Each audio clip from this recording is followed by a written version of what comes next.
지리산의 여름은 짙푸른 녹음만큼이나 매미 소리로 가득 찼다.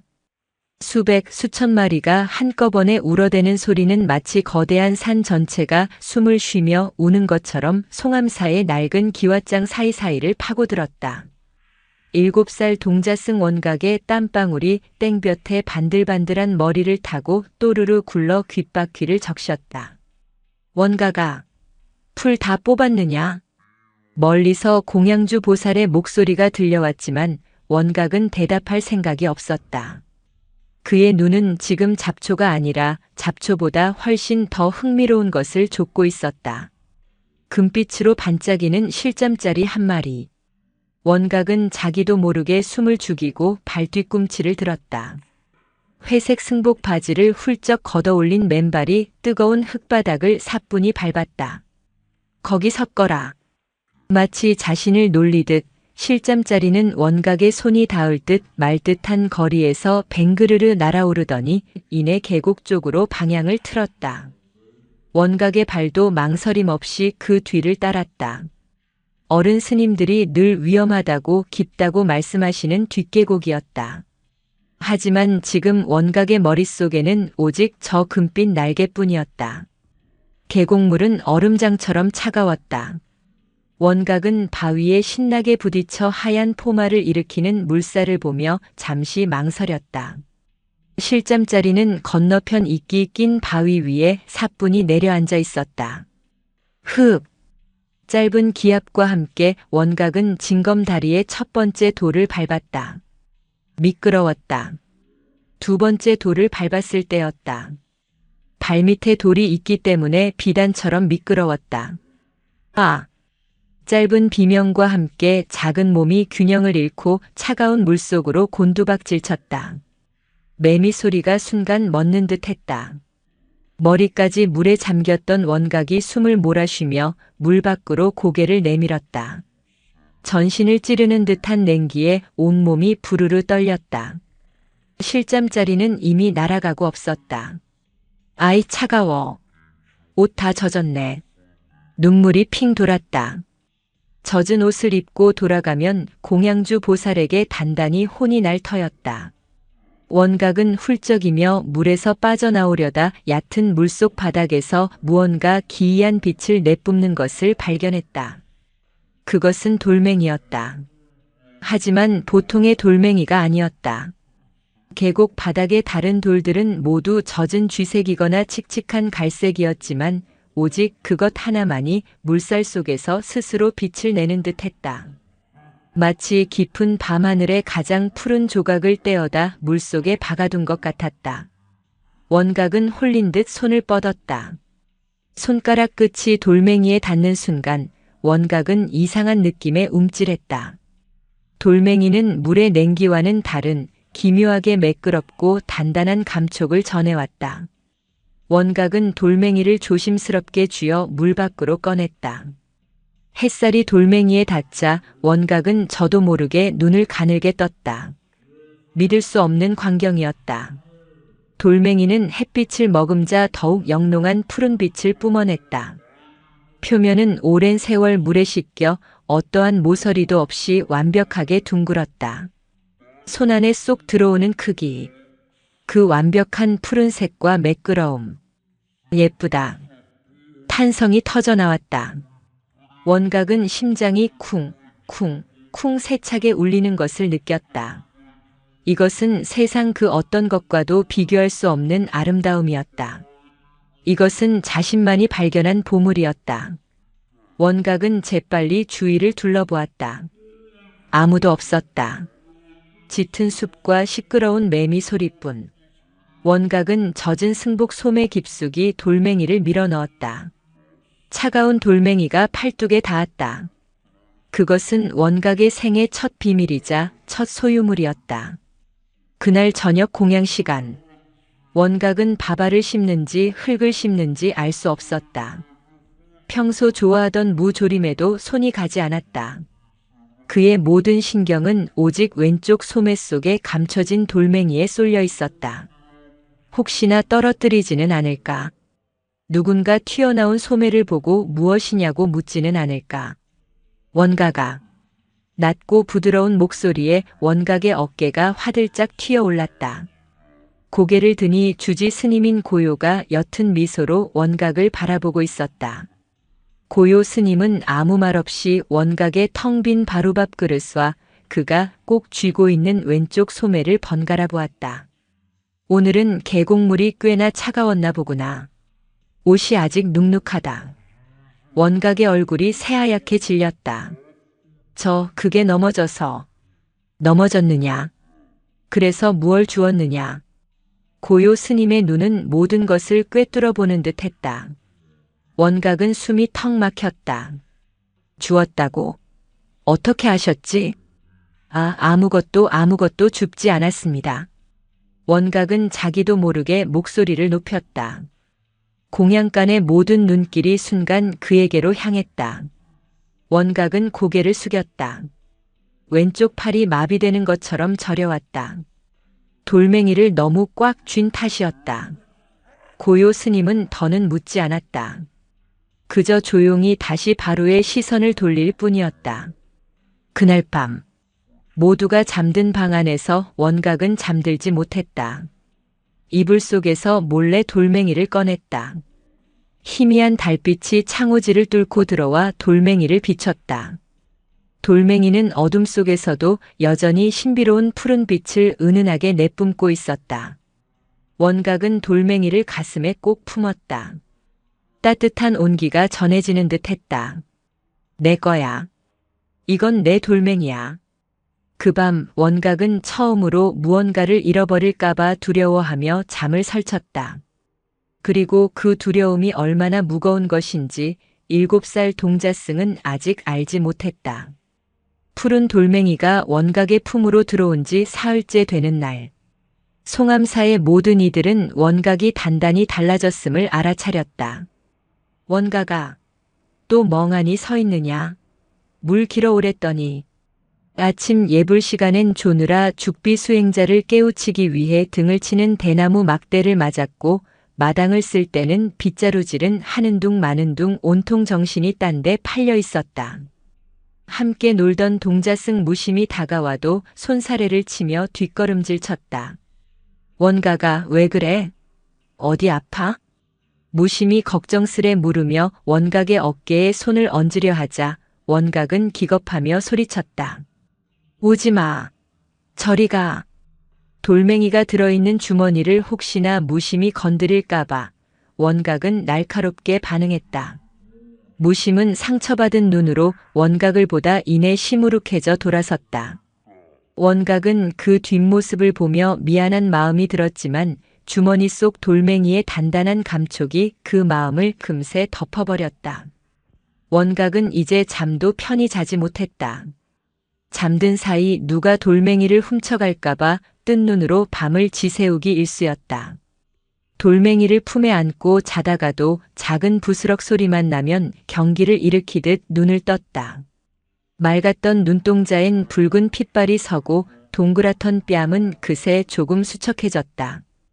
돌멩이는 여전히 아름다웠다. 하지만 그 아름다움은 이제 기쁨이 아니라 불안의 무게로 원각을 짓누르고 있었다.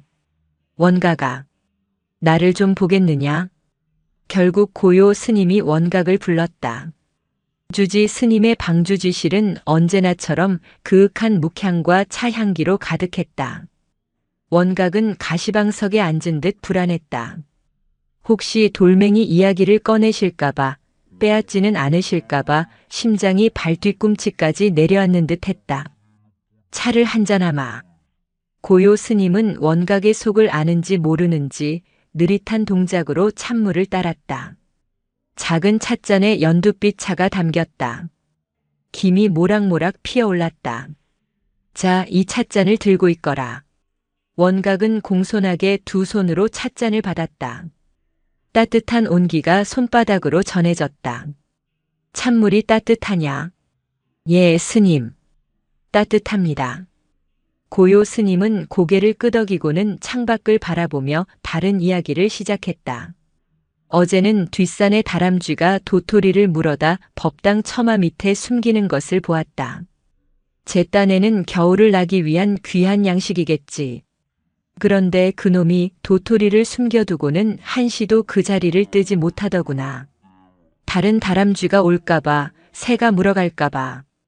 밥도 제대로 못 먹고 그 주위만 맴도는 꼴이 우스웠다. 원각은 찻잔을 든 팔이 조금씩 아파오는 것을 느꼈다. 찻잔의 온기도 점점 뜨겁게 느껴졌다. 하지만 스님이 말씀을 계속하시니 내려놓을 수가 없었다. 또 한참을 보니 그놈이 도토리를 다른 곳으로 옮기더구나.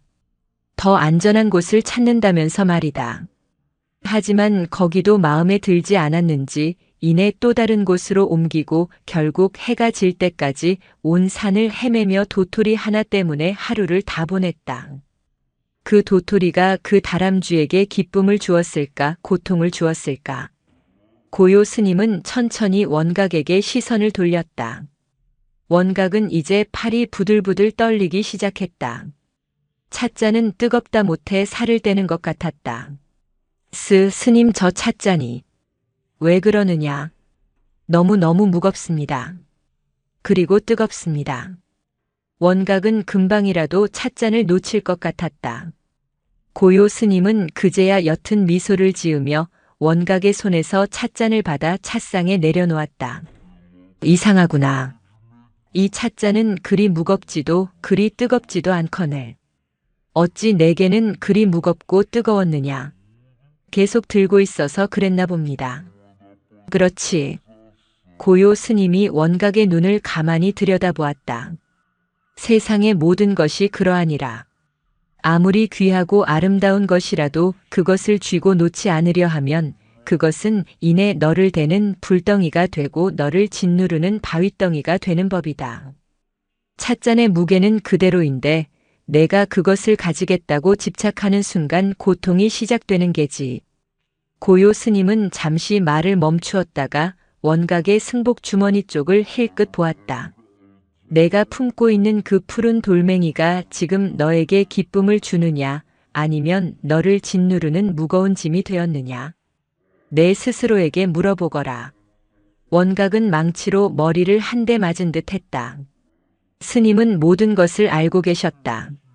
원각은 뜨거운 찻잔을 놓았을 때의 해방감과 스님의 말씀이 가리키는 것을 어렴풋이 느꼈다. 하지만 원각은 대답하지 못했다. 아니, 할 수 없었다. 찻잔은 놓았지만 돌멩이는 놓을 수 없었다. 그 푸른 빛의 유혹은 7살 아이가 감당하기에는 너무나도 강렬했다. 원각은 고개를 숙인 채 방을 뛰쳐나왔다. 고요 스님은 뛰쳐나가는 원각의 뒷모습을 보며 조용히 의졸였다. 뜨거운 줄 알았다고 해서 바로 놓을 수 있는 것은 아니지. 인연이 닿으려면 더 큰 불을 만나야 할지도 모르겠구나. 스님은 창밖의 짙푸른 산을 바라보며 남은 차를 천천히 마셨다. 며칠 뒤 지리산 자락은 밤새 몰아친 비바람으로 거칠게 앓았다. 거대한 나무들이 뿌리째 뽑힐 듯 흔들렸고 계곡물은 붉은 흙탕물이 되어 사납게 불어났다. 송암사 스님들은 밤새 법당을 지키며 비바람이 잦아들기만을 기도했다. 다음 날 아침 언제 그랬냐는 듯 하늘은 눈부시게 개었지만 산 아래 읍내의 사정은 달랐다. 원각아. 고요 스님이 아침 공양을 막 마친 원각을 불렀다. 원각은 며칠 사이 더욱 파리해져 있었다. 돌멩이에 대한 집착은 스님의 가르침에도 불구하고 더욱 강해져 이제는 품 안이 아니라 허리춤에 단단히 묶어두고 다녔다. 읍내에 좀 다녀와야겠다. 너도 같이 가자. 읍내에요? 원각의 눈이 잠시 반짝였다. 절을 벗어나는 것은 언제나 신나는 일이었다. 하지만 곧 허리춤에 돌멩이를 의식하며 불안한 기색이 스쳤다. 달보들의 떡집의 매화 보살님이 걱정이 되는구나. 어젯밤 바람이 몹시 사나웠으니. 매화 보살. 원각은 그 이름을 떠올렸다. 절에 올 때마다 육과와 꿀떡을 한가득 가져와 원각의 입에 넣어주던 주름진 얼굴에 인자한 미소가 가득했던 할머니였다. 원각과 고요 스님이 읍내로 내려가는 길은 처참했다. 산사태로 길이 끊긴 곳도 있었고 부러진 나뭇가지들이 널브러져 발 디딜 틈도 없었다. 읍내는 더욱 심각했다. 지붕이 날아간 집들, 쓰러진 담벼락, 사람들의 절망적인 고함 소리가 뒤섞여 아수라장을 방불케 했다. 원각은 난생 처음 보는 광경에 겁을 먹고 고요, 스님의 옷자락을 꽉 붙잡았다. 허리춤의 돌멩이가 묵직하게 존재감을 드러냈다. 이 혼란 속에서도 이 돌멩이만은 안전하다는 생각이 이상한 안도감을 주었다. 그들이 달보들의 떡집에 도착했을 때 원각은 제 눈을 의심했다. 늘 고소한 떡지는 냄새와 달콤한 조청 냄새가 풍겨나오던 그곳은 간데 없었다. 떡집은 그야말로 폭격을 맞은 듯 무너져 내려 있었다. 아! 고요 스님의 입에서 낮은 탄식이 흘러나왔다. 가게의 한쪽 벽이 통째로 무너져 내렸고 지붕의 절반은 바람에 뜯겨나가 흉물스럽게 속살을 드러내고 있었다. 비바람은 가게 안의 모든 것을 휩쓸고 지나갔다. 떡을 찌던 거대한 시루는 나동그라져 깨져 있었고 떡살떡에 무늬를 찍는 도구와 나무 찜기들은 진흙탕 속에서 나무 조각처럼 떠다녔다. 가장 처참한 것은 떡이었다. 어제 잔치를 위해 만들어 두었을 오색의 찰떡과 하얀 백설기, 노란 콩가루 인절미가 쏟아진 쌀가루 팥고물과 뒤엉켜 흙탕물에 지시겨져 있었다. 그것은 더 이상 음식이 아니었다. 그것은 누군가의 삶이 짓밟힌 잔해였다. 그리고 그 잔해의 한가운데 매화보살이 주저앉아 있었다. 그녀는 비에 젖어 축 늘어진 흰 무명 치마저고리 차림이었다.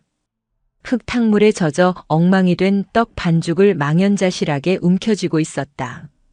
그녀의 얼굴은 며칠 밤을 샌 사람처럼 하얗게 떠 있었고 텅 빈 눈동자는 초점을 잃고 허공을 헤매고 있었다. 보살님. 고요 스님이 조심스럽게 다가갔다. 그 목소리에 매화 보살의 고개가 천천히 돌아갔다. 스님을 확인한 순간 그녀의 텅 빈 눈에 무언가 차오르기 시작했다. 스님. 그녀의 입술이 파르르 떨렸다. 다 갔어요. 다 내 평생을 바친 긴데 하룻밤에. 매화 보살은 흙탕물 범벅이 된 떡 반죽을 들어 올렸다. 그것은 그녀의 손가락 사이로 힘없이 흘러내렸다. 이거 보셔요. 이게 다. 말을 잇지 못하던 매화 보살의 얼굴이 일그러지기 시작했다. 그리고 다음 순간 읍내의 모든 소음을 집어삼킬 듯한 통곡이 터져나왔다. 아이고 내 팔자야. 이게 무슨 일이냐? 내가 뭘 그리 잘못했다고. 그것은 단순한 울음이 아니었다. 자신의 삶 전체가 부정당한 사람의 절규였다. 평생을 바쳐 쌓아 올린 모든 것이 한순간에 진흙더미로 변해버린 것을 목도한 이의 피 맺힌 외침이었다. 원각은 그 자리에 얼어붙었다. 한 번도 들어본 적 없는 처절한 울음소리였다. 매화 보살의 고통이 날카로운 유리 조각처럼 가슴에 와 박히는 듯 했다. 원각은 자기도 모르게 허리춤의 돌멩이를 꽉 움켜쥐었다. 단단하고 변함없고 완벽하게 푸른 돌멩이. 그런데 이상했다. 매화 보살의 울음소리를 듣고 있자니 손안의 돌멩이가 그토록 자랑스럽고 아름답게 느껴지지가 않았다. 오히려 그 변하지 않는 단단함이 지금 이 순간 모든 것을 잃고 무너져 내린 저 늙은 보살의 모습과 섬뜩하게 대비되었다. 매화 보살은 흙바닥을 치며 울부짖었다. 다 쓸모없어. 다 끝났어. 원각은 생각했다. 저 할머니의 떡도 처음엔 저 돌멩이처럼 예쁘고 소중했겠지. 그런데 저렇게 변해버렸네. 그렇다면 내 돌멩이도 언젠가 저렇게? 끔찍한 상상이었다. 원각은 고개를 세차게 저었다. 아니, 그럴 리가 없었다. 떡은 썩지만 돌은 썩지 않는다. 하지만 원각의 마음속에 그 완벽했던 푸른 돌멩이에 아주 작은 실금이 가기 시작했다. 매화 보살의 통곡 소리가 집착이라는 단단한 껍데기를 깨트리는 첫 망치질이 되고 있었다. 매화보살의 통곡은 지리산의 젖은 공기를 찢고 송암사로 돌아오는 내내 원각의 귓가를 떠나지 않았다. 그것은 아이의 울음처럼 무언가를 얻기 위해 우는 것이 아니었다. 모든 것을 잃어버린 자의 마지막 숨소리, 삶의 뿌리가 뽑혀나가는 소리였다. 원각은 고요 스님의 뒤를 따르며 수십 번도 더 허리춤의 돌멩이를 만지작거렸다. 돌멩이는 여전히 그 자리에 있었다. 단단하고 매끄럽고 변함없이 푸르렀다. 하지만 그 감촉은 더 이상 순수한 기쁨을 주지 못했다. 저 할머니의 떡은 흙탕물이 되었는데 돌아오는 길 고요 스님은 한마디도 하지 않았다. 그저 꺾인 나뭇가지를 치우고 무너진 돌담을 보며 잠시 멈춰 섰다가 다시 묵묵히 걸음을 옮길 뿐이었다. 그 침묵이 원각의 마음을 더욱 무겁게 짓눌렀다. 송암사에 도착했을 때는 이미 해가 서쪽 산을 반쯤 삼키고 있었다. 법당의 거대한 불상 그림자가 마당을 길게 가로질렀다. 원가가 주지실로 돌아온 고요 스님이 비로소 입을 열었다. 스님은 차를 끓이기 위해 탕관에 물을 붓고 있었다. 쏴 물소리가 방 안의 무거운 침묵을 깼다. 오늘 무엇을 보았느냐? 보살님이 우셨습니다. 왜 울었더냐? 떡이랑 가게가 다 망가져서 울었습니다. 고요 스님은 불을 지피며 고개를 끄덕였다. 매화보살이 잃은 것이 떡뿐이더냐? 원각은 쉽게 대답하지 못했다. 흙탕물에 뒹굴던 깨진 시루, 찢어진 장부, 그리고 무엇보다 내 평생을 바친 긴데 라며 가슴을 치던 매화보살의 얼굴이 떠올랐다. 평생을 잃었다고 했습니다. 그렇지. 떡은 어제도 만들었고 오늘도 만들었고 내일도 만들 수 있는 것이다. 하지만 매화보살은 그 떡에 자신의 삶을 담았다. 떡이 망가진 것이 아니라 자신이 평생 쌓아 올린 공든 탑이 무너졌다고 생각한 게지. 스님은 찻잎을 다관에 넣으며 나지막이 말했다. 원가가 어젯밤에는 비바람이 불었지. 그 비바람은 저작거리의 떡집만 골라서 찾아간 것이 아니다. 송암사의 기와도 적셨고 저기 저 소나무도 흔들었고 이름 모를 풀 한 포기 위에도 똑같이 내렸느니라. 물이 끓기 시작했다. 고요 스님은 끓는 물을 다관에 부었다. 연두빛 찬물이 천천히 우러나왔다. 이 세상에 변하지 않는 것은 아무것도 없다는 것을 우리는 무상이라 부른다. 봄이 오면 꽃이 피지만 가을이 오면 반드시 지는 것처럼 우리가 쌓아 올린 공든 탑도 언젠가는 무너지고 우리가 애지중지하는 몸뚱이도 언젠가는 흙으로 돌아간다. 그것이 이 세상의 이치이니라. 스님은 원각의 앞에 작은 찻잔을 놓았다. 매화보살이 그토록 고통스럽게 우는 까닭은 그 이치를 받아들이지 못하기 때문이다. 변하는 것을 변하지 않으리라 굳게 믿었기 때문에 영원할 것이라 여겼던 자신의 삶이 무너지는 것을 보며 고통받는 것이다. 꽉 쥔 주먹을 억지로 펴려고 하니 손바닥이 찢어지는 아픔을 겪는 게지. 원각은 찻잔을 바라보았다. 며칠 전 뜨겁고 무겁다며 놓아버렸던 그 찻잔이었다. 스님. 원각은 참지 못하고 입을 열었다. 목소리가 작게 떨렸다.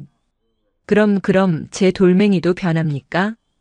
원각은 허리춤에 돌멩이를 꽉 쥐었다. 떡처럼 썩지도 않고 집처럼 무너지지도 않는 이 돌멩이마저 변한단 말인가. 고요 스님은 원각을 지그시 바라보았다. 그 눈빛은 꾸짖는 것도 달래는 것도 아니었다. 그저 있는 그대로를 비추는 거울과 같았다. 저기 저 지리산도 억겁의 세월이 지나면 비바람에 깎여 평지가 될 것이다. 내가 쥔 그 단단한 돌멩이도 언젠가는 부서지고 닳아서 한 줌의 모래가 되겠지. 다만 매화보살의 떡보다는 아주 천천히 변할 뿐이다. 원가가 내가 지금 두려운 것은 그 돌멩이가 변할까봐 그러느냐. 아니면 그 돌멩이를 내 것이라 여기는 내 마음이 변할까봐 그러느냐. 고요 스님은 찻잔을 들어 원각에게 건넸다. 내가 진정 붙잡고 있는 것은 그 푸른 돌멩이가 아니다. 이것은 영원히 내 것이었으면 좋겠다. 이 아름다움이 변하지 않았으면 좋겠다는 너의 욕심과 집착이니라. 그리고 그 집착이야말로 어젯밤의 비바람보다 더 무섭게 너의 마음을 흔들고 있는 게지. 원각은 찻잔을 받아들었다. 차는 따뜻했다. 하지만 그 온기가 손바닥을 넘어 심장까지 시리게 파고드는 듯 했다. 그날 밤, 원각은 잠자리에 들지 못했다. 방 안에 홀로 앉아 허리춤에서 돌멩이를 풀었다. 달빛이 창호지를 넘어와 돌멩이를 비췄다. 돌멩이는 여전히 속이 비칠 듯 영롱한 푸른 빛을 뿜어냈다. 완벽한 모습이었다. 천천히 변할 뿐이라고. 원각은 돌멩이를 들어 눈앞에서 살펴보았다. 언젠가는 모래가 된다고. 그럴 리 없었다. 이토록 단단하고 완벽한 것이 어찌 흙탕물에 뒹굴던 떡처럼 사라진단 말인가. 원각은 스님의 말씀을 부정하고 싶었다. 아니야. 넌 변하지 않아. 원각은 돌멩이를 가슴에 품었다. 넌 영원히 내 거야. 내가 꼭 지켜줄 거야. 하지만 원각의 마음속에는 이미 의심의 바람이 불기 시작했다. 돌멩이를 품에 안을수록 매화보살의 처절했던 통곡 소리가 귓가에 더욱 선명하게 울려 퍼졌다. 집착은 사랑이 아니라 두려움의 또 다른 이름이었다. 그날 밤 원각은 처음으로 자신의 보물이 끔찍한 거짓말처럼 느껴졌다. 다음 날 새벽 원각은 끔찍한 악몽을 꾸다 깨어났다. 꿈속에서 원각은 폐허가 된 달보들의 떡집에 서 있었다. 사방은 칠흑처럼 어두웠고 매화보살의 울음소리만 귓가를 맴돌았다. 원각은 자신의 손을 내려다보았다. 손바닥 위에는 푸른 돌멩이가 영롱하게 빛나고 있었다. 다행이다. 넌 여기 있구나. 안도하는 순간 돌멩이의 표면에 머리카락 같은 가는 금이 가기 시작했다. 아! 원각이 숨을 들이켜자 금은 거미줄처럼 순식간에 돌 전체로 퍼져나갔다. 그리고 와르르. 완벽했던 푸른 돌멩이가 한 줌의 푸른 모래가 되어 손가락 사이로 흘러내렸다. 모래는 바닥에 떨어지자마자 흙탕물에 뒹구는 떡 반죽처럼 흉하게 변해버렸다. 안 돼! 안 돼! 원각은 울부짖으며 모래를 움켜쥐려 했지만 손에 잡히는 것은 아무것도 없었다. 안 돼! 내 돌멩이! 원각아! 원각아, 정신 차려라! 누군가 자신을 흔드는 강한 힘에 원각이 눈을 번쩍 떴다. 함께 방을 쓰는 동자승 무심이 걱정스러운 얼굴로 원각을 내려다보고 있었다. 원각의 온몸은 식은 땀으로 흠뻑 젖어 있었다. 무서운 꿈 꿨어? 너 계속 안 되라고 소리 질렀어. 원각은 거칠게 숨을 몰아쉬며 무심을 밀쳐냈다. 그리고 반사적으로 허리춤을 더듬었다. 딱딱한 감촉. 돌멩이는 그 자리에 있었다. 저리 가. 원각은 이불을 뒤집어 쓰고 몸을 웅크렸다. 돌멩이는 무사했다. 하지만 꿈속의 그 처참한 감각은 너무나도 생생했다. 깨지고 부서지고 사라져버린 감촉. 그날부터 원각의 집착은 광기에 가까워졌다. 그는 더 이상 돌멩이를 허리춤에 매달고 다니지 않았다. 누가 채 가기라도 할까봐, 혹은 부딪혀 깨지기라도 할까봐 두려웠다. 그는 승복 안쪽 깊숙한 곳에 작은 주머니를 꿰매어 그 안에 돌멩이를 숨겼다. 이제 돌멩이는 그의 살갗에 직접 닿아 있었다. 하지만 불안은 사라지지 않았다. 원가가 어제 스님께서 우리 읍내에 가서 매화보살님 떡집 치우는 것 돕자고 하셨는데 같이 가자. 무심히 해맑게 웃으며 말했지만 원각은 질색하며 고개를 저었다. 싫어. 난 오늘 법당 청소해야 해. 바빠. 그 폐허를 다시 보고 싶지 않았다. 모든 것이 부서지고 사라지는 그 무상의 현장을 다시 마주할 용기가 없었다. 또한 그 혼란스러운 곳에 갔다가 돌멩이를 잃어버리거나 누군가와 부딪혀 깨지기라도 하면 어찌할 것인가. 원각은 모두를 피했다. 공양 시간에도 구석에 혼자 앉아 밥을 입으로 넘기는지 코로 넘기는지 모르게 삼켰고 마당을 쓸 때도 늘 가슴팍에 돌멩이를 왼손으로 감싸 쥐고 오른손으로만 엉성하게 빗자루질을 했다. 저 녀석이 단단히 홀렸구나. 대체 뭘 주었길래 저러는 게야. 다른 스님들의 수군거림이 들려왔지만 원각의 귀에는 들어오지 않았다. 그의 세상에는 오직 돌멩이를 지켜야 한다는 생각뿐이었다. 며칠이 더 지났다. 원각은 이제 돌멩이를 몸에 지니는 것조차 불안해졌다. 잠을 잘 때 뒤척이다가 자신이 돌멩이를 깔아뭉개 깨뜨릴까봐 두려웠다. 숨겨야 해. 아무도 모르는 곳에. 깊은 밤 모두가 잠든 것을 확인한 원각은 자신의 잠자리 밑 낡은 마룻바닥의 틈새를 찾아냈다. 손톱으로 긁어내자 삐걱거리며 작은 공간이 드러났다. 원각은 그 안에 고이 모셔둔 돌멩이를 넣었다. 그리고 마룻바닥을 꼼꼼히 닫았다. 이제 안전했다. 하지만 그날 밤 원각은 한숨도 자지 못했다. 돌멩이가 품에 업자 마치 심장의 일부가 떨어진 것처럼 허전하고 불안했다. 쥐라도 들어와서 물어가면 어쩌지? 다른 스님이 청소하다가 발견하면 어쩌지? 결국 원각은 동이 트기도 전에 마룻바닥을 다시 열어 돌멩이를 꺼냈다. 안 되겠어. 역시 내가 갖고 있어야 해. 하지만 몸에 지니자니 깨질까 두렵고 숨겨두자니 잃어버릴까 두려웠다. 원각은 이러지도 저러지도 못한 채 해쓱한 얼굴로 방 안을 맴돌았다. 아름다웠던 푸른 돌멩이는 이제 원각의 목을 조르는 차가운 족쇄가 되어버렸다. 그 불안한 모습을 방 천장의 어둠 속에서 지켜보는 눈이 있었다. 동자승 무심이었다. 무심은 며칠째 자신을 피하고 심지어 악몽까지 꾸며 이상하게 변해버린 원각이 도대체 무엇을 저렇게 숨기나 궁금했다.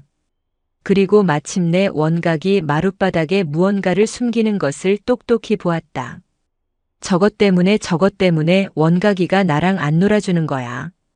7살 아이의 단순한 호기심과 서운함이 불씨가 되었다. 저녁 공양 시간. 원각은 여느 때처럼 불안한 얼굴로 공양간으로 향했다. 원각의 발소리가 멀어지자마자 무심은 재빨리 원각의 자리로 달려갔다. 어디 보자. 무심은 낑낑거리며 마룻바닥 틈새를 열었다. 그리고 그 안에 고요히 빛나고 있는 푸른 돌멩이를 발견했다. 와, 예쁘다. 무심은 감탄하며 돌멩이를 집어들었다. 햇빛에 비춰보니 정말 예뻤다. 이걸 잠깐만 숨겨두면 원각이가 깜짝 놀라겠지? 그러고는 나한테 잘못했다고 할지도 몰라. 그럼 다시 나랑 놀아주겠지. 아이의 짓궂은 장난기였다. 무심은 돌멩이를 자신의 주머니에 쏙 넣고는 아무 일 없다는 듯 밖으로 뛰어나갔다. 공양을 마친 원각이 방으로 돌아왔다. 그는 습관처럼 마룻바닥부터 확인했다. 아무것도 없었다. 빈 공간. 원각의 눈이 믿을 수 없다는 듯 커졌다. 심장이 바닥으로 떨어지는 것이 아니라 그대로 멈춰버리는 것 같았다. 없어. 손이 떨렸다. 마룻바닥을 미친 듯이 더듬었다. 하지만 손에 잡히는 것은 거친 나무의 가시뿐이었다. 없어. 없어졌어. 그 순간 원각의 이성이 끊어졌다. 그것은 단순한 돌멩이가 아니었다. 그것은 원각의 모든 것이었다. 자신의 존재 이유이자 유일한 기쁨이자 가장 큰 두려움이었다. 내 돌멩이, 내 돌멩이. 원각은 짐승 같은 비명을 지르며 방 밖으로 뛰쳐나갔다. 마침 마당을 가로질러 오던 무심과 정면으로 마주쳤다. 무심은 원각의 흉흉한 기세에 놀라 주머니를 감싸쥐었다. 내가 가져갔지. 내가 훔쳐갔어. 원각의 눈은 핏발이 서 있었다. 내놔. 내 돌멩이 내놓으라고. 원각은 이성을 잃고 무심에게 달려들었다. 7살 아이의 몸이라고는 믿기지 않는 힘으로 무심을 밀어 넘어뜨렸다. 두 아이는 흙바닥을 뒹굴었다. 원각은 울부짖으며 무심의 주머니를 찢을 듯 잡아당겼다. 내놔. 죽기 싫으면 내놔. 아, 아파. 원각아, 왜 이래? 무심은 원각의 광기에 겁에 질려 울음을 터뜨렸다. 원각이 자신의 팔을 물어뜯으려 하자 무심은 공포에 질려 주머니에서 돌멩이를 꺼내 던져버렸다. 가져. 너 가져. 무서운 애야. 너 미쳤어. 푸른 돌멩이는 포물선을 그리며 날아갔다. 그리고 쨍. 맑고도 날카로운 소리. 돌멩이는 법당 앞을 지키고 있던 거대한 주춧돌 모서리에 정확하게 부딪혔다. 순간 세상의 모든 소리가 멎었다. 매미 소리도 무심의 울음소리도 원각의 거친 숨소리도. 원각은 천천히 고개를 돌렸다. 돌멩이는 주춧돌 아래 흙바닥에 떨어져 있었다. 원각은 비틀거리며 다가갔다. 천천히 손을 뻗어 돌멩이를 집어들었다. 그 완벽했던 흠 하나 없던 푸른 구슬. 그 표면 한가운데에 흉측한 하얀색 금이 번개처럼 그어져 있었다. 깨졌다. 자신이 그토록 지키려 했던 영원할 것이라 믿었던 완벽했던 보물이 깨져버렸다. 원각은 울지 않았다. 그저 금이 가버린 돌멩이를 든 채 텅 빈 눈으로 허공을 바라보았다. 꿈속의 악몽이 매화보살의 절규가 고요 스님의 말씀이 하나로 합쳐져 거대한 망치가 되어 원각의 머리를 내리쳤다. 변하지 않는 것은 아무것도 없구나.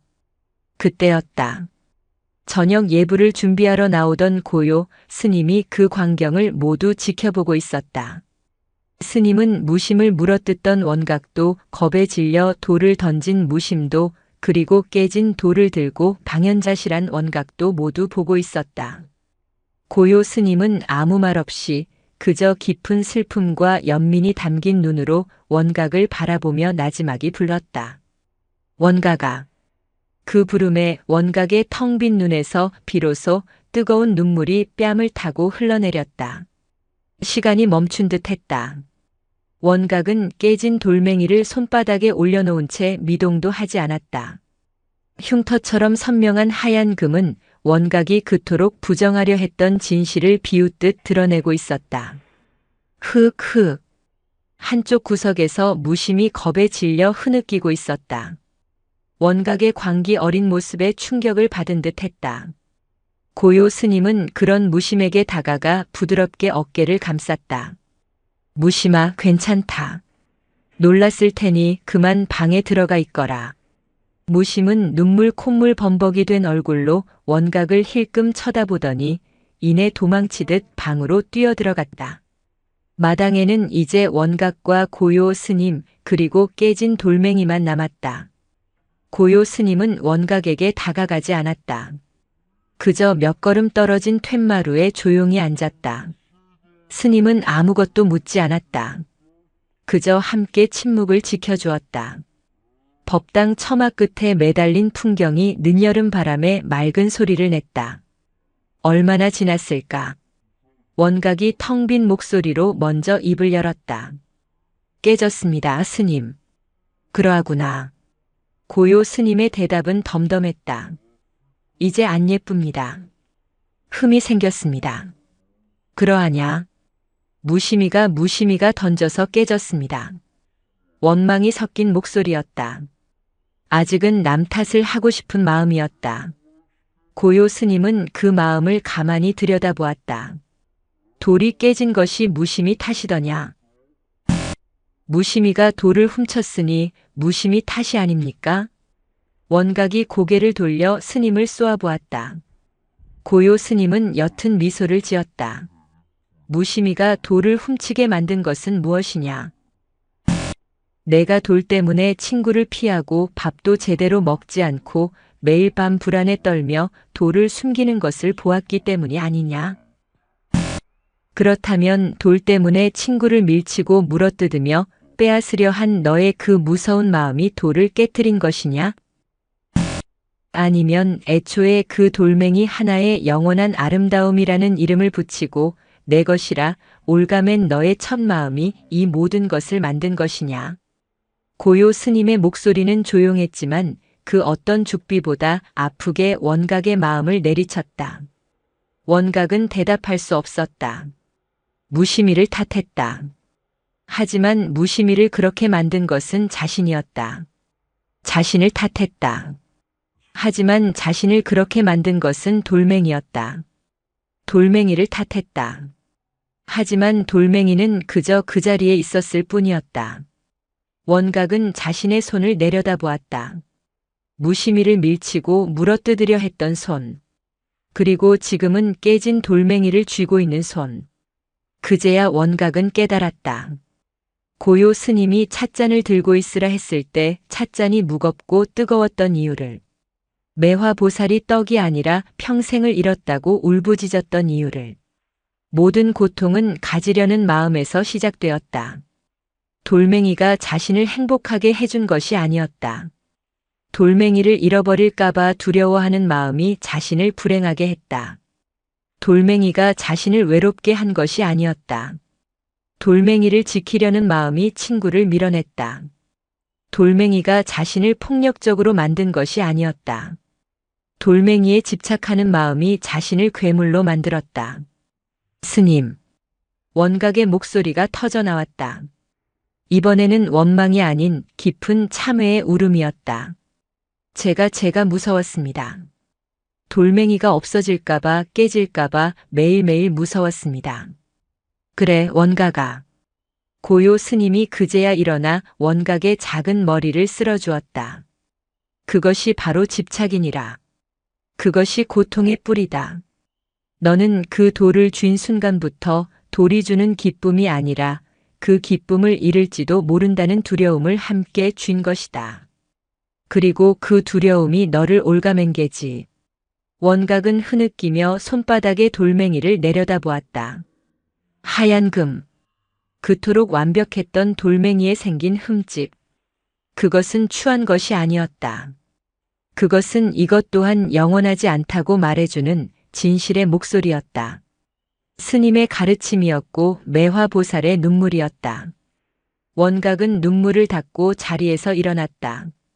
그리고 망설임 없이 절 뒤편의 계곡으로 향했다. 고요 스님도 말없이 그 뒤를 따랐다. 계곡물은 태풍이 지나간 뒤라 그런지 유난히 맑고 힘차게 흘렀다. 원각은 돌멩이를 처음 발견했던 그 바위 앞에 섰다. 원각은 깨진 돌멩이를 두 손으로 공손히 받쳐들었다. 그리고 그 푸른 빛이 처음 자신을 사로잡았던 순간을 떠올렸다. 그 순수했던 기쁨. 고마웠어. 원각은 돌멩이에 대고 속삭였다. 아름다움을 알려줘서 고마웠다. 그리고 집착의 고통을, 무상의 진리를, 놓아줌의 평화를 알려줘서 고마웠다. 원각은 돌멩이에 가볍게 입을 맞추었다. 그것은 소유에 대한 작별의 입맞춤이었다. 그리고 천천히 손을 뻗어 돌멩이를 물속으로 돌려보냈다. 첨벙. 무겁지도 가볍지도 않은 소리와 함께 깨진 푸른 돌멩이는 물살에 휩쓸려 이내 다른 수많은 조약돌 사이로 사라졌다. 그것은 더 이상 원각의 돌멩이가 아니었다. 그저 계곡의 일부, 자연의 일부로 돌아갔을 뿐이다. 원각은 자신의 텅 빈 손바닥을 내려다보았다. 며칠 동안 그토록 불안하고 무겁고 땀으로 축축했던 손바닥. 이제 그 손은 놀라울 정도로 가벼웠다. 불안감이 사라진 자리에 시원한 계곡 바람 같은 평화가 밀려왔다. 가슴을 짓누르던 돌덩이가 사라진 기분이었다. 원각은 고요 스님을 돌아보았다. 얼굴은 눈물로 얼룩져 있었지만 며칠 만에 처음으로 활짝 웃고 있었다. 스님, 제 손이 비었습니다. 그런데 하나도 무섭지 않습니다. 아주 가볍습니다. 고요 스님은 인자한 미소로 원각의 머리를 다시 한번 쓰다듬었다. 그래. 그것이 놓아줌이니라. 그것이 진정한 평화다. 스님은 원각의 빈손을 잡아주었다. 이제 내 손은 자유롭구나. 밥도 맛나게 먹을 수 있고 무심히의 손도 다시 잡을 수 있고 매화보살의 떡집을 일으킬 흙도 나를 수 있겠지. 비어있기에 무엇이든 담을 수 있는 손이 된 게다. 다음 날 아침이었다. 고요 스님이 읍내로 갈채비를 했다. 원가가 매화보살님을 도우러 가려는데 같이 가겠느냐. 어제였다면 망설였을 원각이 오늘은 망설임 없이 대답했다. 예, 스님. 가겠습니다. 원각은 곧장 자신의 방으로 달려갔다. 아직도 어제의 일로 쭈뼛거리는 무심의 손을 덥석 잡았다. 무심아, 같이 가자. 읍내의 떡집 도우러 가자. 무심은 놀란 눈으로 원각을 바라보았다. 나 때문에 돌멩이 깨졌는데. 괜찮아. 내가 잘못했어. 미안해. 원각이 텅 빈 손으로 무심의 손을 꽉 잡았다. 두 아이는 서로를 보며 멋쩍게 웃었다. 가자.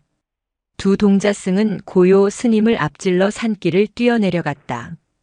회색 승복 자락이 아침 바람에 가볍게 나부꼈다. 원각은 더 이상 자신의 가슴팍을 움켜쥐지 않았다.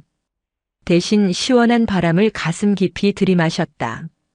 지리산의 모든 것이 다시 아름답게 보이기 시작했다.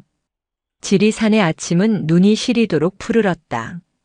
밤새 태풍이 씻어간 하늘은 먼지 한 점 없이 맑았고 숲은 물기를 머금어 더욱 짙은 생명의 냄새를 뿜어냈다. 그러나 산 아래 저작거리로 내려가는 원각과 무심 그리고 고요 스님의 발걸음은 그 아침의 상쾌함과는 거리가 멀었다. 특히 원각의 마음은 어제 자신이 돌려보낸 계곡물처럼 맑으면서도 동시에 처음 마주할 현실의 무게로 무거웠다. 어제와는 완전히 다른 길이었다. 어제는 고요 스님의 옷자락 뒤에 숨어 흉측하게 변해버린 읍내의 풍경에 겁을 먹고 자신의 돌멩이만을 생각했다. 하지만 오늘은 원각의 두 손은 텅 비어 있었다. 그 빈손으로 무엇을 해야 할지 원각은 스님의 뒷모습을 보며 생각했다. 스님, 저기 매화보살님 아직도 울고 계실까요? 무심히 조심스럽게 물었다. 어제의 충격이 아직 가시지 않은 목소리였다. 고요 스님은 걸음을 멈추지 않고 대답했다. 울음에도 때가 있는 법이지. 어제는 모든 것을 잃었다는 절망의 울음이었다면 오늘은 어찌해야 할지 모르는 막막함의 울음일 계단. 어쩌면 울음조차 나오지 않을지도 모르고. 그 말에 원각은 침을 꿀꺽 삼켰다. 울음조차 나오지 않는 슬픔은 어떤 것일까? 달보들의 떡집 앞은 어제보다 더 처참했다. 밤사이 젖었던 흙이 마르기 시작하며 역한 냄새가 올라왔다. 쌀이 쉰내와 팥고물이 썩어가는 시큼한 냄새, 그리고 축축한 흙먼지가 뒤섞여 숨을 턱 막히게 했다.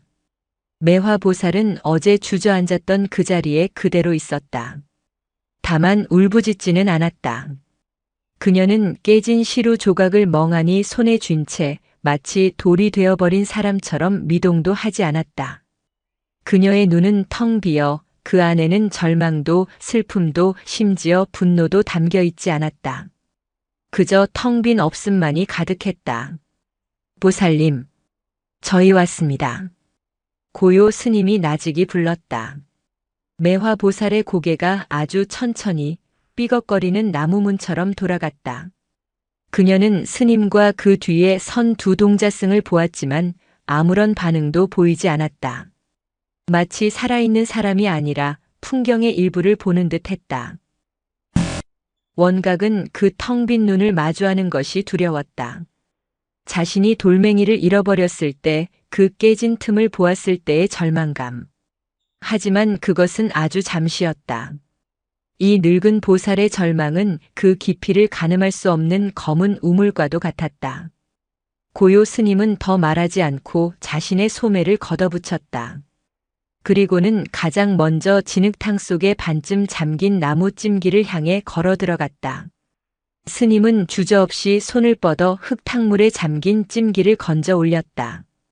흙물이 스님의 깨끗한 승복을 더럽혔지만 스님은 아랑곳하지 않았다. 원가가 무심아. 깨진 것과 성한 것을 나누어 보자꾸나. 물에 젖은 것과 마른 것을 가려내야지. 해가 지기 전에 할 일이 많다. 무심은 질색했다. 우와 냄새.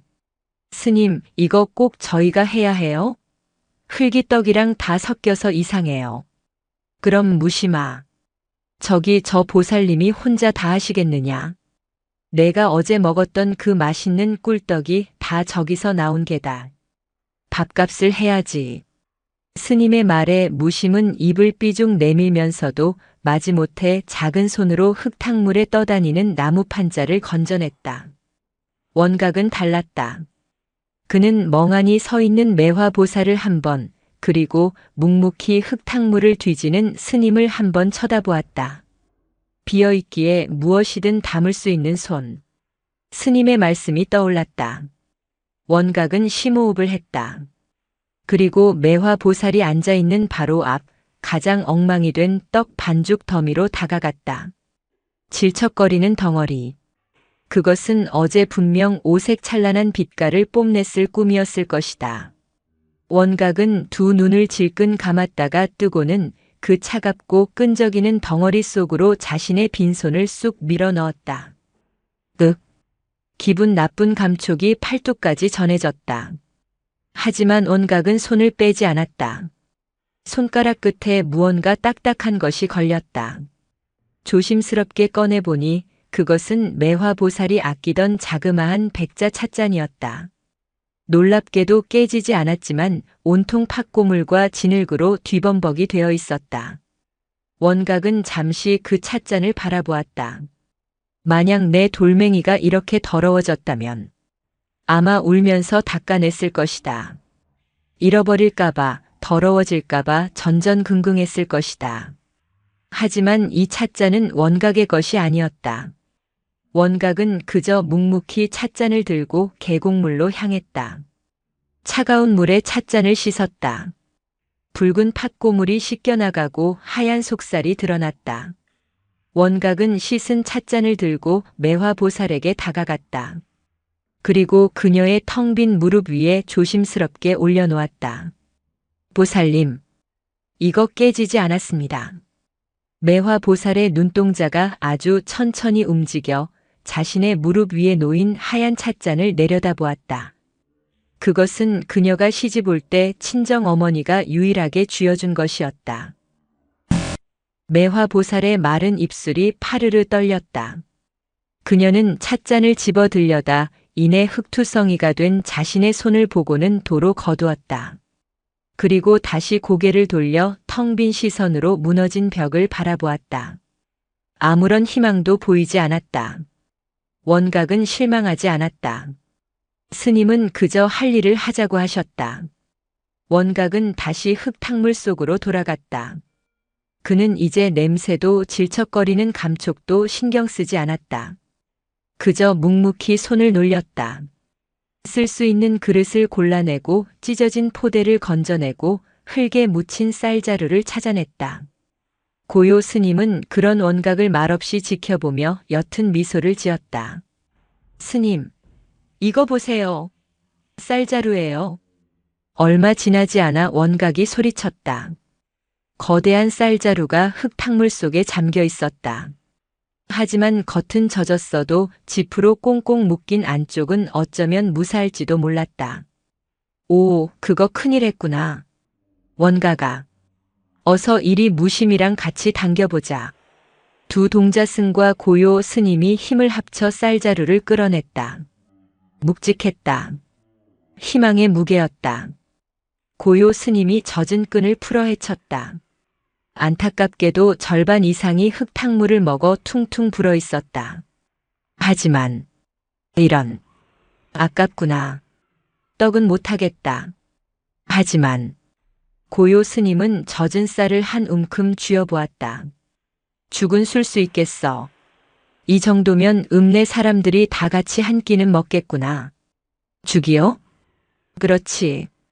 이럴 때일수록 뜨끈한 것이 속에 들어가야 힘이 나는 법이다. 스님은 젖은 쌀을 따로 모아두었다. 그 모습을 매화보살이 텅 빈 눈으로 지켜보고 있었다. 죽이라는 단어가 그녀의 귓가에 희미하게 맴돌았지만 그녀의 마음을 움직이지는 못했다. 다 쓸모없어요, 스님. 매화보살이 마침내 입을 열었다. 목소리는 마른 잎사귀처럼 갈라져 있었다. 그냥 두세요. 다 끝났어요. 내가 끝났는데 죽이 다 무슨 소용입니까? 그녀는 무릎 위에 놓인 하얀 찻잔을 들어 바닥에 내동댕이 치려 했다. 그 순간 원각이 재빨리 달려들어 그녀의 손을 잡았다. 보살님, 안 됩니다. 매화보살은 자신을 붙잡는 7살 동자승의 작은 손을 내려다보았다. 흙투성이가 된 하지만 놀랍도록 단단한 힘이었다. 놓아라. 싫습니다. 보살님. 이거 보살님 어머니가 주신 거라면서요. 원각은 매화보살이 예전에 떡을 주며 했던 말을 기억하고 있었다. 매화보살의 눈이 크게 흔들렸다. 텅 비었던 눈동자에 무언가 뜨거운 것이 차올랐다. 그녀는 원각의 손을 뿌리치지 못했다. 원각의 빈손이 모든 것을 잃었다고 생각한 보살의 집착을 가까스로 붙잡아 세운 순간이었다. 마당에는 어색한 침묵이 흘렀다. 매화보살은 찻잔을 쥔 채 굳어버렸고 원각은 그런 보살의 손을 놓지 못하고 있었다. 고요 스님은 그 모습을 그저 지켜볼 뿐 끼어들지 않았다. 그것은 늙은 보살의 집착과 어린 동자의 깨달음이 힘을 겨루는 순간이었다. 내가 뭘 안다고. 매화보살의 목소리가 젖어들기 시작했다. 이 찻잔 하나가 문제가 아니다. 이까지 것 깨지면 그만이지. 하지만 내 인생은 어떡하느냐. 내 젊은 날이, 내 피땀이 전부 저 흙탕물에 쓸려가 버렸다. 스님, 저는 저 떡들과 함께 썩어버린 겁니다. 그녀는 원각의 손을 스르르 밀어내고는 다시 고개를 숙였다. 찻잔은 놓지 않았지만 삶의 의지 또한 붙잡지 않았다. 스님은 모르십니다. 평생을 절에 계셨으니 이 저작거리의 삶이 얼마나 질긴 것인지 모르십니다. 남편 일찍 여의고 이 떡집 하나로 자식 셋을 키웠습니다. 새벽 대바람부터 일어나 쌀 씻고 콩 볶고 밤늦도록 떡 찌고 손목이 시큰거리고 무릎이 내려앉아도 저기 저 펄펄 김이 나는 시루를 보며 살았습니다. 저 떡들이 내 자식이고 내 숨이었는데 그녀의 이야기는 울음이 아니었다. 피를 토하듯 쏟아내는 삶의 회한이었다. 그런데 이제 뭐가 남았습니까? 자식들은 다 도시로 떠나고 없고 다시 일어설 힘도 없습니다. 이 늙은 몸뚱이로 뭘 다시 시작하란 말입니까? 다 부질없습니다, 스님. 원각은 그 슬픔의 무게에 압도당했다. 자신이 돌멩이 하나를 잃을까봐 전전긍긍했던 그 며칠의 고통과는 비교할 수 없는 삶 전체가 뿌리째 뽑힌 고통이었다. 고요 스님은 매화보살의 이야기가 모두 끝날 때까지 묵묵히 들었다. 해가 중천에 떠올라 스님의 그림자를 짧게 드리웠다. 보살님. 스님이 입을 열었다. 보살님이 쌓아 올린 탑은 참으로 높고 아름다웠습니다. 그 탑이 무너졌으니 그 상실감이 어찌 이루 말할 수 있겠습니까? 스님은 매화보살의 아픔을 부정하지 않았다. 있는 그대로 받아들였다. 하지만 보살님, 태풍은 탑만 무너뜨렸지 그 탑을 쌓았던 보살님의 그 귀한 손까지 가져가지는 않았습니다. 떡은 사라졌지만 그 누구도 따라할 수 없던 보살님의 손맛까지 흙탕물에 씻겨가지는 않았습니다. 그게 다 무슨 소용입니까? 그리고 고요 스님은 원각과 무심을 바라보았다. 보살님의 그 떡을 기억하고 그 따뜻함을 기억하는 이들이 아직 여기 있지 않습니까? 스님은 말없이 다시 일어섰다. 그리고 흙탕물 속을 다시 뒤지기 시작했다. 원각은 스님의 말씀을 곰곰이 생각했다. 손맛, 보이지 않는 것, 하지만 분명히 존재하는 것. 자신의 푸른 돌멩이는 그저 보이는 아름다움이었다. 하지만 매화보살의 떡은 사람들을 기쁘게 하는 보이지 않는 마음이 담겨 있었다. 원각은 다시 흙더미 속으로 손을 넣었다. 이번에는 무언가 단단하고 각진 나무의 감촉이 느껴졌다. 조심스럽게 파내자 그것은 떡에 무늬를 찍는 떡살이었다. 진흙에 파묻혀 형체를 알아볼 수 없었다. 원각은 그것을 들고 다시 계곡물로 달려갔다. 흙을 씻어내자 정교하게 파인 무늬가 드러났다. 활짝 핀 국화꽃 무늬였다. 매화보살이 잔칫날 쓰는 가장 아끼던 떡살이었다. 원각은 떡살을 소중하게 들고 돌아왔다. 그리고 멍하니 앉아있는 매화보살의 흙 묻은 손을 조심스럽게 펼쳤다. 그리고 그 손바닥 위에 깨끗하게 씻은 국화꽃 떡살을 가만히 쥐어주었다. 보살님, 이것도 무사합니다. 차가운 나무의 감촉, 그리고 손바닥을 간지리는 익숙한 국화꽃의 도들새김. 매화보살의 몸이 가늘게 떨렸다. 그녀는 수만 번은 더 쥐었을 그 떡살을 반사적으로 움켜쥐었다. 그것은 마치 자신의 잘린 손가락을 다시 찾은 듯한 감각이었다. 떡살은 그녀의 손의 일부였고 그녀 삶의 일부였다. 그 순간이었다. 읍내 사람들이 하나둘 달보들의 떡집 앞으로 모여들기 시작했다. 밤새 자신의 집을 추스르느라 정신없던 사람들이었다. 그들은 스님과 어린 동자승들이 흙탕물 속에서 일하고 있는 것을 보고는 멈춰섰다. 아니 스님, 이런 굳은 일을 어찌. 아이고 매화 형님 이 일을 어쩐데. 사람들은 안타까운 표정으로 혀를 찼다. 고요 스님은 그들을 향해 돌아보며 합장했다. 괜찮으시다면 이 젖은 쌀을 좀 씻어주시겠습니까? 매화 보살님이 죽이라도 쑤어 다 같이 기운을 차려야 하지 않겠습니까? 사람들은 망설였다. 자신의 집도 엉망인데 남을 도울 여력이 어디 있단 말인가. 그때 읍내에서 가장 목소리가 큰 최서방이 팔을 걷어붙였다. 에잇, 스님 말씀이 맞지. 이럴 때일수록 나눠 먹어야지. 여보게들 뭐해. 쌀 씻고 저기 무너진 아궁이부터 다시 쌓아보세. 최서방의 외침을 시작으로 사람들이 하나둘 연장을 들고 모여들었다. 어떤 이는 젖은 쌀을 나르고 어떤 이는 무너진 아궁이 터에서 쓸만한 벽돌을 골라냈다. 절망의 냄새만 가득하던 폐허에 다시 사람의 온기가 돌기 시작했다. 원각과 무심도 신이 나서 움직였다. 무심은 작은 양동이로 물을 날랐고 원각은 벽돌 조각을 날랐다. 매화보살은 그 모든 광경을 너클 잃고 바라보았다.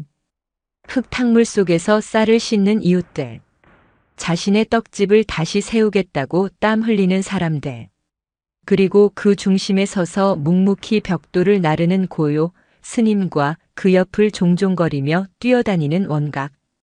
그녀의 손에는 원각이 쥐어준 국화꽃 떡살이 아직 들려 있었다. 매화보살은 천천히, 아주 천천히 자리에서 일어섰다. 무릎이 후들거렸지만 곁에 있던 안악이 그녀의 팔을 붙잡아 주었다. 그녀는 이웃들이 씻어놓은 젖은 쌀이 담긴 큰 함지를 바라보았다. 그 쌀. 매화보살이 갈라진 목소리로 입을 열었다. 모두의 시선이 그녀에게 향했다. 그 쌀 그렇게 씻으면 안 돼. 쉰내나. 맑은 물이 나올 때까지 10번은 더 헹궈야 해. 그것은 절망에 빠진 늙은이의 목소리가 아니었다.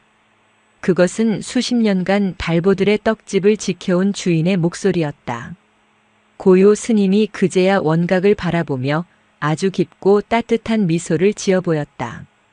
원각의 빈손이 쥐어준 떡살 하나가 멈추었던 삶의 심장을 다시 뛰게 한 것이다. 폐허가 된 떡집 마당에 임시로 아궁이가 만들어졌다. 이웃들이 가져온 온전한 솥단지가 걸리고 장작불이 피어올랐다. 닥타닥.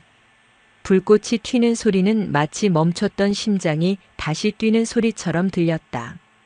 매화보살은 더 이상 멍하니 앉아있지 않았다. 그녀는 어느새 깨끗한 물에 손을 씻고 이웃 안악들을 진두지휘하기 시작했다. 아니, 이 양반아. 쌀을 그렇게 박박 문지르면 다 으깨져. 살살 헹궈야지 쉰내만 가시게. 거기 최서방. 불이 너무 세. 죽 쓸 때는 은근한 불로 오래 끓여야 해. 장작 좀 빼요. 목소리는 여전히 쉬어 있었지만 그 안에는 수십 년간 떡을 만들어 온 장인의 엄격함과 힘이 실려 있었다. 넋을 잃었던 늙은 보살은 간데없고 달보들의 떡집의 주인 매화가 돌아와 있었다. 원각과 무심은 신이 나서 불쏘시개를 날랐다. 뜨거운 불기운에 얼굴이 발갛게 달아올랐지만 그것은 기분 좋은 열기였다. 드디어 커다란 솥에서 하얀 김이 피어오르기 시작했다. 젖은 쌀이 끓으며 내는 구수한 냄새가 흙먼지 냄새와 쉰내를 밀어내고 마당을 가득 채웠다. 그것은 단순히 쌀이 익는 냄새가 아니었다. 그것은 다시 시작되는 삶의 냄새였다. 매화보살은 커다란 나무 주걱을 들고 솥을 저었다. 젖은 쌀이라 눕지 않도록 계속 저어주어야 했다. 그녀의 주름진 손은 어느새 흙탕물 대신 뽀얀 쌀뜨물을 뒤집어 쓰고 있었다. 자, 다들 그릇 가져와요. 죽 다 됐어. 매화보살의 외침에 떡집 복구를 돕던 이웃들, 그리고 자신의 집을 치우다 냄새를 맡고 찾아온 읍내 사람들이 하나둘 그릇을 들고 모여들었다. 그들의 얼굴은 모두 지쳐 있었고 흙먼지로 얼룩져 있었다. 매화보살은 그들의 그릇에 뜨거운 쌀죽을 한 국자씩 듬뿍 퍼주었다. 아이고 매화 형님. 이런 와중에 죽을 다 쓰고. 이거 먹고 기운 차려요. 아직 치울 게 산더미 같구먼.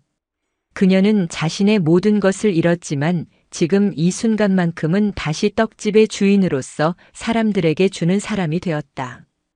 원각과 무심도 작은 나무 그릇을 받아들었다. 하얗고 뜨거운 죽. 아무런 고명도 없는 그저 쌀과 물로만 끓인 죽이었다. 후후. 뜨거. 무심히 입천장을 대고 호들갑을 떨었지만 원각은 조용히 죽을 한 숟가락 떠서 입으로 가져갔다. 맛있다. 송암사에서 먹던 그 어떤 공양보다도 맛있었다. 그것은 쌀의 맛이 아니었다. 절망 속에서 다시 피어난 희망의 맛이었고 모든 것이 무너진 자리에서 서로를 보듬는 사람들의 온기였다. 원각은 그 뜨거운 죽이 식도를 타고 내려가 어제까지 돌멩이 때문에 차갑게 식어있던 가슴을 데워주는 것을 느꼈다. 고요 스님도 한쪽 구석에 서서 조용히 죽을 먹고 있었다. 스님은 그런 원각을 바라보며 눈짓을 했다. 원각은 스님 곁으로 다가갔다. 원각아. 스님이 죽그릇에서 피어오르는 하얀 김을 가리켰다. 저 김이 보이느냐? 예, 스님. 보입니다. 저 김은 솥에서 나와 잠시 저렇게 제 모습을 뽐내다가 이내 바람을 타고 흩어져 사라질 게다. 보이지도 않고 잡을 수도 없지. 어젯밤의 그 무서운 태풍도 마찬가지다. 거대한 힘으로 산천을 뒤흔들었지만 지금은 어디에도 그 모습이 없지 않느냐. 그저 무너진 떡집과 꺾인 나뭇가지로 지나갔음을 알려줄 뿐이다. 고요 스님은 원각의 눈을 들여다보았다. 내가 그토록 아꼈던 그 푸른 돌멩이도 매화보살이 평생을 바쳤던 저 떡집도 그리고 지금 우리가 먹고 있는 이 뜨거운 죽 한 그릇도 모두 마찬가지니라. 잠시 인연이 닿아 우리 곁에 머물다가 이내 변하고 사라지는 것들이지. 그것이 무상의 이치다. 원각은 고개를 끄덕였다. 이제 그 무상이라는 말이 더 이상 두렵거나 슬프게 들리지 않았다. 원각아. 스님의 목소리가 더욱 낮아졌다. 우리가 괴로운 것은 그것들이 변해서가 아니다. 변하지 않기를 바라는 헛된 마음 때문이다. 우리가 고통받는 것은 그것들을 잃어서가 아니다. 영원히 가지겠다는 집착 때문이다. 스님은 자신의 빈 그릇을 원각에게 보여주었다. 이 죽이 뜨거웠음에 감사하고 이 죽이 우리의 굶주린 배를 채워주었음에 감사하면 그뿐이다. 이 죽이 사라졌다고 슬퍼할 것이 아니고 이 맛이 영원하지 않다고 절망할 것이 아니다. 그저 이 순간 이 온기에 감사할 따름이지. 원각은 자신의 그릇을 내려다보았다. 어느새 죽은 바닥을 드러내고 있었다. 원각은 마지막 남은 죽 한 숟가락을 깨끗이 비웠다. 스님, 잘 먹었습니다. 원각이 환하게 웃었다. 그것은 돌멩이를 처음 주었을 때의 그 흥분된 기쁨과는 다른 속에서부터 은은하게 차오르는 평화로운 미소였다. 저 멀리 매화보살이 원각을 손짓으로 불렀다. 애들아, 너희들 일 많이 했으니 이거 한 그릇 더 먹어라. 속이 든든해야 산길 올라가지. 그녀의 목소리는 여전히 거칠었지만 그 안에는 따뜻한 온기가 가득했다. 원각과 무심은 예. 하고 달려갔다. 고요 스님은 그 모습을 지켜보며 조용히 합장했다. 모든 것을 잃은 폐허 위에서 가장 소박한 쌀죽 한 그릇이 가장 큰 위로와 깨달음을 주고 있었다. 원각은 이제 알았다. 진정한 보물은 손에 쥐는 것이 아니라 마음으로 나누는 것이라는 것을. 송암사로 돌아가는 산길. 원각의 발걸음은 깃털처럼 가벼웠다. 그의 두 손은 여전히 비어 있었지만 그의 마음은 읍내 사람들과 나눈 죽 한 그릇의 온기로 그 어느 때보다 충만했다. 그는 더 이상 자신의 발밑을 살피며 무언가를 찾지 않았다. 대신 고개를 들어 바람에 흔들리는 나뭇잎과 그 사이로 부서지는 햇살을 바라보며 걸었다. 가을이 지리산의 문턱을 넘어서고 있었다. 땡볕의 기세는 한풀 꺾이고 아침 저녁으로 송암사 마당에는 서늘한 바람이 불기 시작했다. 계곡물은 더욱 차가워졌고 맹렬하게 울어대던 매미 소리도 어느덧 잦아들어 그 자리를 귀뚜라미 울음소리가 채우고 있었다. 달보들의 떡집은 예전의 모습을 되찾지 못했다. 아니, 되찾을 수 없었다. 무너진 벽은 모두 헐어냈고 썩어버린 떡 기구들은 불태워졌다. 하지만 그 폐허가 된 터는 더 이상 절망의 공간이 아니었다. 읍내 사람들이 힘을 합쳐 임시로 천막을 치고 쓸만한 기구들을 모아 새로운 아궁이를 만들었다. 그것은 더 이상 매화보살 혼자만의 달보들의 떡집이 아니었다. 읍내 사람들이 함께 모여 음식을 나누고 서로의 안부를 묻는 새로운 광장이 되어가고 있었다. 매화보살은 그 중심에 있었다. 그녀는 잃어버린 자신의 떡집을 슬퍼할 겨를이 없었다. 그녀의 손맛을 필요로 하는 사람들이 너무도 많았다. 아이고 보살님, 우리 막둥이 100일인데 떡은 못해도 팥죽이라도 좀 쑤어주시오. 매화 형님, 우리 어머니 기일인데 쌀은 좀 있으니 매제 사밥나도 좀 지어주면 안 될까?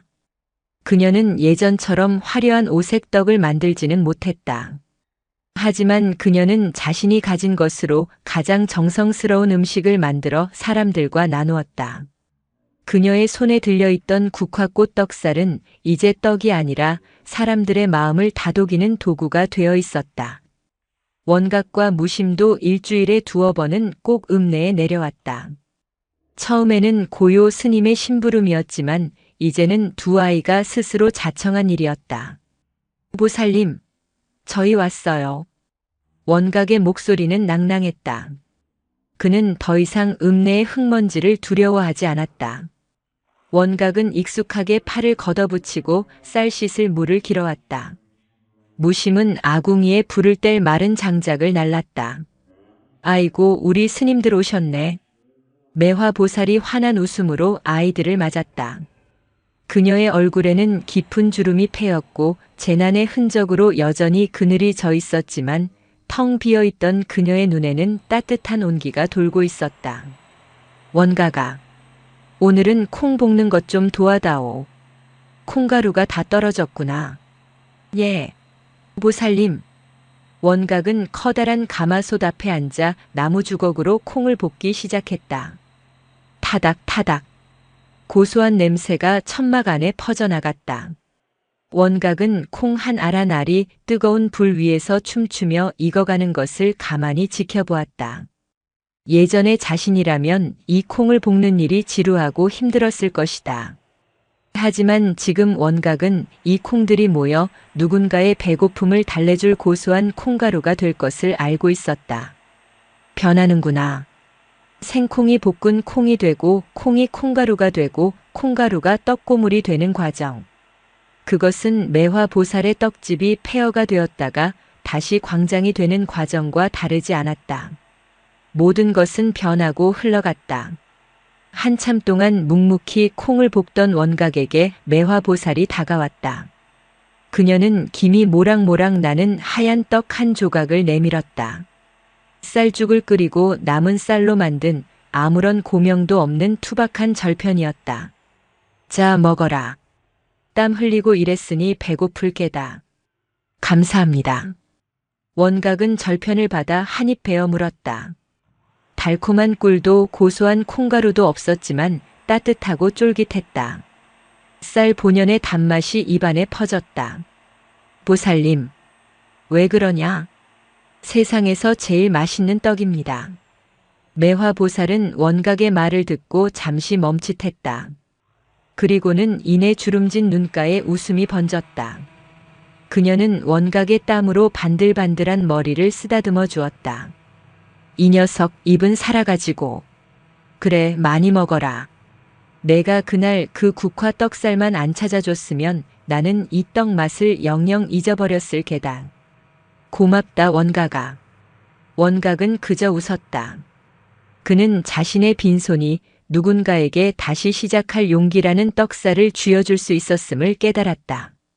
송암사로 돌아온 늦은 오후. 원각은 오랜만에 무심과 함께 계곡으로 향했다. 돌멩이를 처음 주었던 그곳이었다. 원각아, 우리 저기 돌탑 쌓기 놀이하자. 무심히 제안했다. 원각은 고개를 끄덕였다. 두 아이는 계곡에 젖은 돌멩이들을 날랐다. 두 아이는 더 이상 실잠자리를 쫓거나 가장 예쁜 돌멩이를 찾으려 두리번거리지 않았다. 그저 눈앞의 돌멩이들을 하나씩 주워 올렸다. 내가 큰 거, 내가 작은 거. 무심히 큰 돌을 놓고 원각이 그 위에 작은 돌을 아슬아슬하게 올렸다. 돌탑은 금세 아이들의 허리춤까지 높아졌다. 조심해, 조심해. 쓰러지겠다. 원각이 마지막 작은 조약돌을 올리는 순간 돌탑은 균형을 잃고 와르르 소리를 내며 무너졌다. 돌멩이들은 다시 계곡물 속으로 흩어졌다. 무심은 아쉬워하며 소리쳤다. 아이, 다 무너졌잖아. 하지만 원각은 달랐다. 원각은 무너진 돌탑을 보며 소리내어 웃었다. 하하, 괜찮아. 또 싸우면 되지. 너 이상해, 원각아. 예전엔 이런 거 무너지면 화냈잖아. 그랬나? 괜찮아. 무너지는 것도 재밌네. 다시 쌓자. 이번엔 더 높이. 두 아이는 다시 돌을 모으기 시작했다. 쌓고 무너지고 다시 쌓고. 아이들의 웃음소리가 맑은 계곡물 소리와 어우러졌다. 그 모습을 멀리서 고요 스님이 지켜보고 있었다. 저녁 예불이 끝난 고요한 밤. 고요 스님이 원각을 불렀다.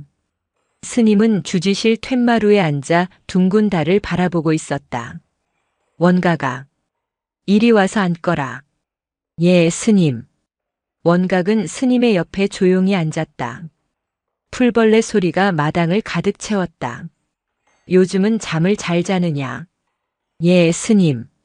악몽도 꾸지 않고 눕자마자 잠이 듭니다. 그래. 손에 쥔 것이 없으니 잃을까 두려운 마음도 사라진 게지.